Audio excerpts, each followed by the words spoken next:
Especially abusive and controlling spouses will try to convince their spouse that no outside help will help.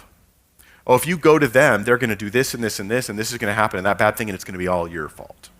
Okay, that's not true. Don't take responsibility for exposing error. This was an interesting question. My husband says he's a Christian, goes to church with me, puts on this Christian front in front of everyone. But when he gets home, he's a completely different person. He's verbally abusive. He's condescending. He's right. He criticizes.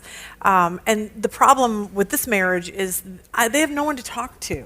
I can't go to the pastor. I can't go to the friends. And that seems to be a theme through this. Like, these women don't have anyone to talk to. Yeah. So, okay, you can answer that.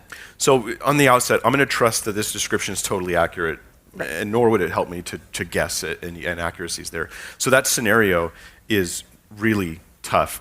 Here's a three-step plan. Here's a Christian value that people don't realize is in marriages, is the value of confronting people who sin against you and involving the community when it doesn't work. There's a Christian value people don't generally talk about, but it's actually biblical. Jesus tells us to do it. So Matthew 18, I'll just read a few verses here.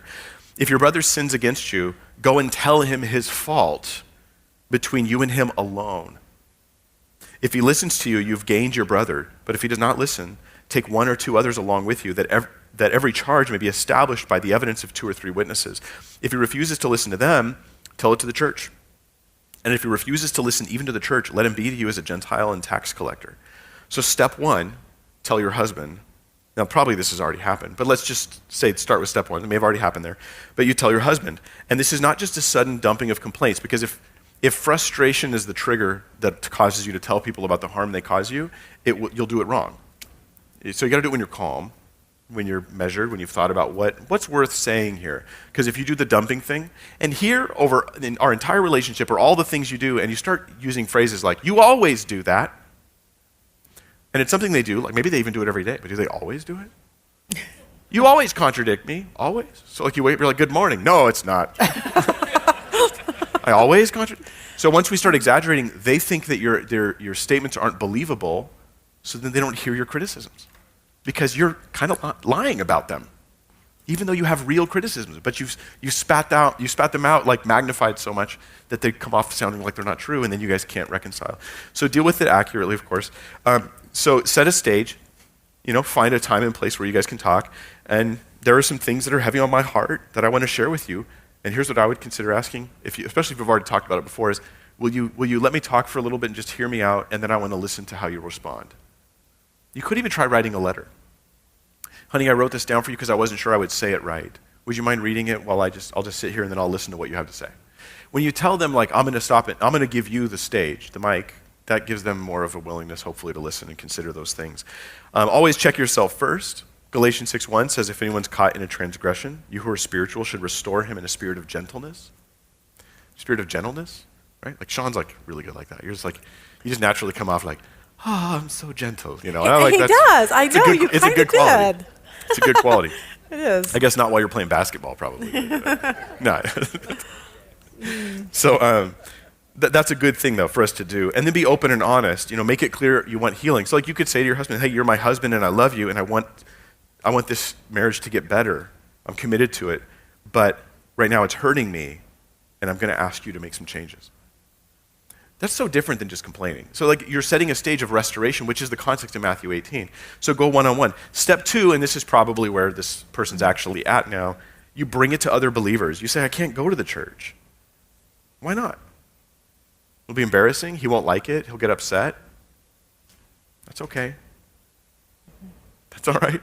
Why can't you go to the church? Right. Now, bringing things to the church can go wrong, so let me say a few things. Don't assume nobody will believe you. Especially abusive and controlling spouses will try to convince their spouse that no outside help will help. Oh, if you go to them, they're going to do this and this and this, and this is going to happen, and that bad thing, and it's going to be all your fault. Okay, that's not true. Don't take responsibility for exposing error. The error causes the problems. The exposing of the error is not the guilt. It's not the person. This is doing youth ministry. There are a handful of times where I dealt with abuse in families. And kids always thought, I can't tell anybody because they'll break up my family.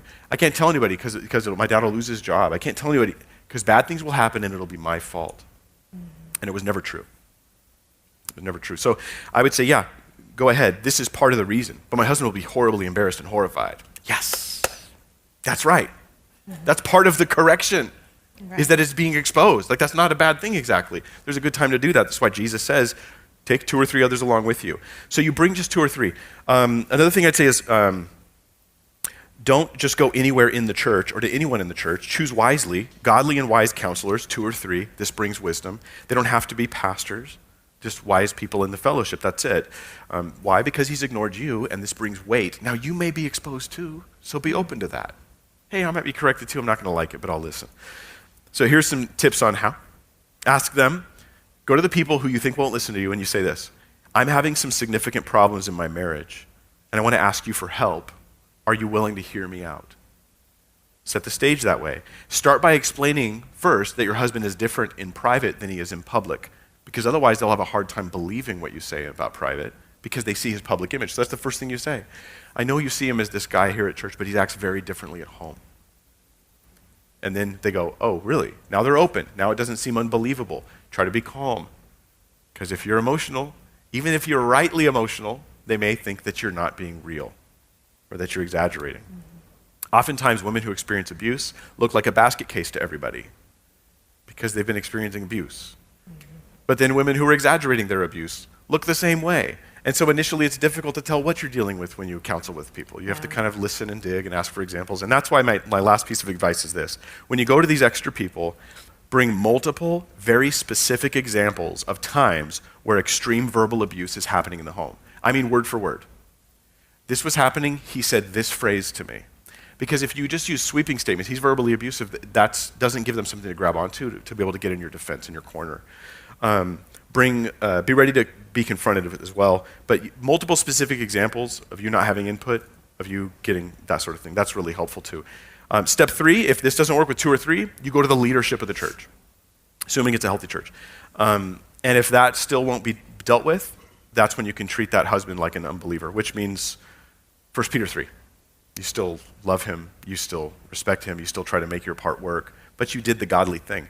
So I think this is something that's actually, people complain about abuse happening in Christian marriages and Christian stuff. I'm like, well, imagine how much of that would be curbed if we followed these rules.